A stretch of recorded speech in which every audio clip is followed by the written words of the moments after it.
Hormuz প্রণালী ইরানই নিয়ন্ত্রণ করবে এবং সার্বিক পরিস্থিতি বিবেচনায় তারাই সিদ্ধান্ত নেবে, এমনটি জানিয়েছেন ইরানের স্পিকার। সুইজারল্যান্ডে যুক্তরাষ্ট্রের সঙ্গে বৈঠকের পর তিনি এই বক্তব্য সবার সামনে উপস্থাপন করেন। সার্বিক বিষয় বিবেচনায় যুক্তরাষ্ট্র, ইরান এবং ইসরায়েলের যে এই ত্রিপক্ষীয় মেরুকরণ হরমুজ প্রণালী ঘিরে, সেটি এখন অনেকটাই সমাধানের পথে যাচ্ছে, যার প্রতিক্রিয়ায় বিশ্বজুড়ে দেখা যাচ্ছে জ্বালানি তেলের দাম কমেছে।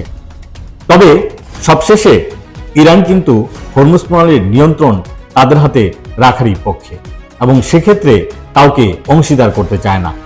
হরমুজ প্রণালী কিভাবে নিয়ন্ত্রণ হবে এবং সে পথে কিভাবে টোল আদায় হবে, সব বিষয়ই ইরান তার আধিপত্য বজায় রাখতে চায়। তবে দিন শেষে যুক্তরাষ্ট্র এবং ইরানের এই মেরুকরণে যারা মধ্যস্থতা করছেন, পাকিস্তান এবং সুইজারল্যান্ডের যে বৈঠক, সেটির উপরেই আসলে নির্ভর করবে পরবর্তী পদক্ষেপ।